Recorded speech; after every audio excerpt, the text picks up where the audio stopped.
Good morning, students. Hope you all are fit and fine at your home. First of all, we will take pledge. I, Rajandeep Kaur, commit to be vigilant and bear in mind at all times the risk to myself and my colleagues from COVID-19. I promise to take all necessary precautions that prevent the spread of this deadly virus. I promise to follow and encourage others to follow the key COVID appropriate behaviors, to always wear a mask or face cover, especially when in public places, to maintain a minimum distance of 6 feet from others, to wash my hands frequently and thoroughly with soap and water. Together we will win this fight against COVID-19.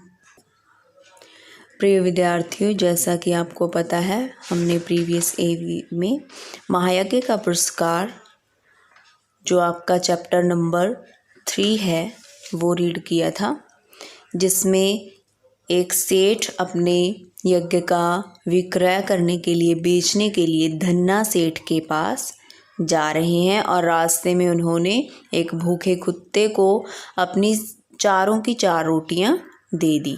ठीक है, आगे continue करेंगे। दिया जले सेठ कुंदनपुर पहुँचे, मतलब जब दिया जलने की ज़रूरत पड़ी, अंधेरा हो गया, तब जाकर सेठ कुंदनपुर पहुंच गए। सेठ हवेली पर पहुंचे तो धन्ना सेठ ने उठकर उनका स्वागत किया। पूछा, कहो सेठ, कैसे आना हुआ? सेठ ने कहा, संकट में हूँ और एक यज्ञ आपके हाथ बेचने आया हूँ। इतने में धन्ना सेठ की पत्नी ने आकर सेठ को प्रणाम किया और बोली, सेठ जी, यज्ञ खरीदने के लिए तो हम तैयार हैं, पर आपने अपना महायज्ञ बेचना होगा। महायज्ञ? सेठ ने आश्चर्य से कहा। हाँ, वही जो आज आपने किया, धन्ना सेठ जी की पत्नी ने कहा। मतलब उसकी टेढ़ी बातें सेठ को समझ नहीं आ रही थी। जो धन्ना सेठ जी की पत्नी उन्हें बोल रही थी कि महायज्ञ बेचना होगा जो आपने आज किया था, वो चीज़ सेठ को समझ नहीं आ रही थी। सेठ बड़े आश्चर्य में पड़े। महायज्ञ और आज? वे समझे उनका मजाक उड़ाया जा रहा है। विनम्र भाव से बोले, आप आज की कहती हैं, मैंने तो बरसों से कोई यज्ञ नहीं किया। मेरी स्थिति ही ऐसी नहीं थी कि मैं कोई यज्ञ कर पाता। धन्ना सेठ की पत्नी ने गंभीर भाव से कहा, नहीं सेठ, आज आपने भारी यज्ञ किया है। महाराज, उसे बेचोगे तो हम खरीद लेंगे, नहीं तो नहीं।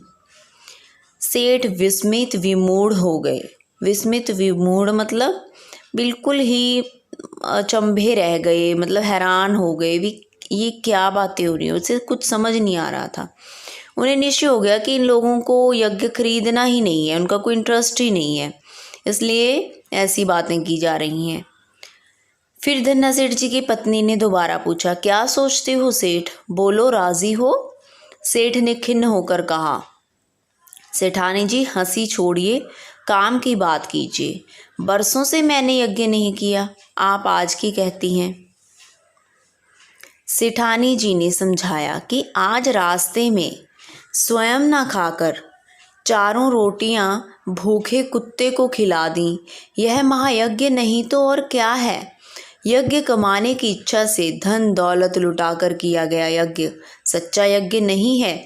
निस्वार्थ भाव से किया गया कर्म ही सच्चा यज्ञ महायज्ञ है। निस्वार्थ मतलब जिसमें हम अपना मतलब बिल्कुल नहीं सोचते। ठीक है, क्या आपने इसे बेचने के लिए तैयार हैं? सेठ मानो आसमान से गिरे, मतलब उन्हें झटका लगा। भूखे को अन्न देना सभी का कर्तव्य है, उसमें यज्ञ जैसी क्या बात। और उन्होंने क्या कहा कि ये मेरी मनुष्यता है, ये मेरी इंसानियत है कि अगर कोई भूखा है तो मैं उसे अन्न दूंगा और यही हमारा कर्तव्य होता है। क्या विचार हैं सेठ जी, यह आगे बेचना है कि नहीं? सेठानी ने दोबारा से पूछा और सेठ ने कोई उत्तर नहीं दिया। चुपचाप पोटली उठाई और हवेली से बाहर चले आए।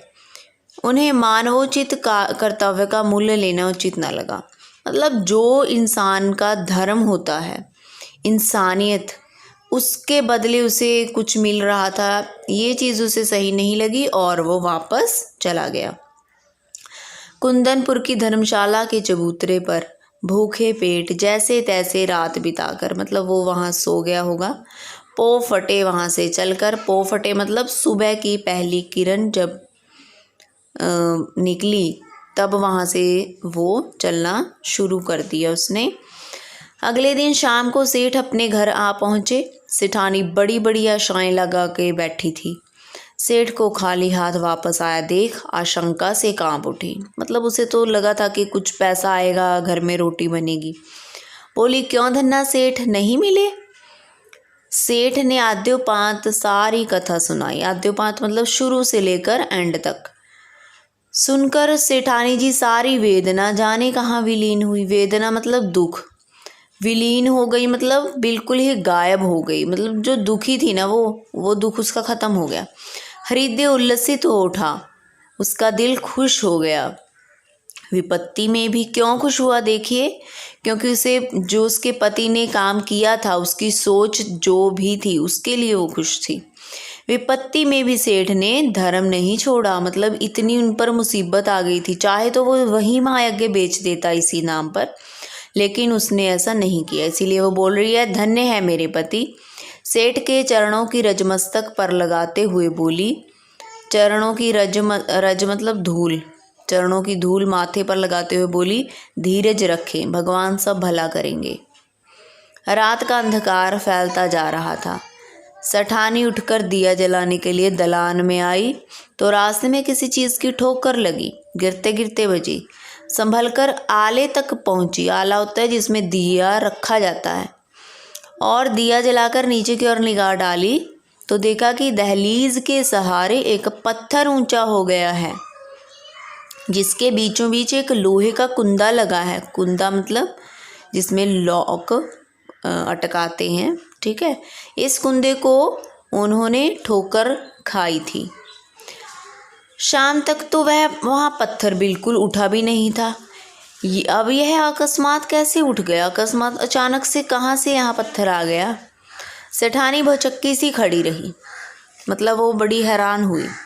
फिर सेठ को बुलाकर बोली, देखो तो यह पत्थर कहाँ से उठ गया? सेठ जी भी अचरज में पड़ गए, हैरान हो गए। दिए को टिमटिमाती रोशनी में उन्होंने ध्यानपूर्वक देखा तो पता चला वह तो किसी चीज़ का ढकना है। ढकना मतलब ढक्कन। आखिर यह माजरा क्या है? सेठ ने कुंदे को पकड़कर खींचा तो पत्थर उठाया और अंदर जाने के लिए सीढ़ियाँ निकल आई, मतलब अंदर रास्ता था, अंडरग्राउंड कोई रास्ता था। सावधानी से सेठ और सेठानी दिया हाथ में लिए उतरे।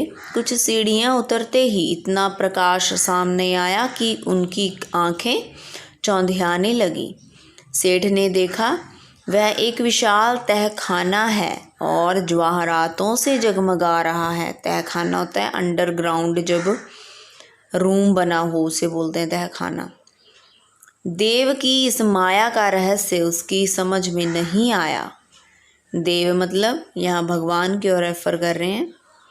दोनों निस्तब्ध खड़े थे, बिल्कुल स्टन होकर खड़े थे। तभी अदृश्य मतलब कुछ दिखाई नहीं दे रहा था लेकिन सुनाई दे रहा था, पर स्पष्ट स्वर में उन्हें सुनाई दिया, ओ सेठ, स्वयं भूखे रहकर अपना कर्तव्य मानकर प्रसन्नचित्त तुमने मरणासन कुत्ते को 4 रोटियां खिलाकर उसकी जान बचाई। उस महायज्ञ का यह पुरस्कार है। देखो, स्वयं वो भूखा भी रहा था, अपना उसने कर्तव्य मानकर उसके भूखे कुत्ते को रोटी भी खिलाई थी, और वो ये काम खुशी खुशी कर रहा था। ऐसे नहीं अरे मुझे इस कुत्ते को रोटी देनी पड़ गई, है ना।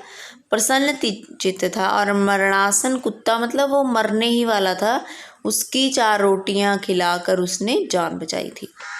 सेठ और सेठानी इस दिव्य वाणी को सुनकर, मतलब जो दिव्य वाणी हुई थी, ये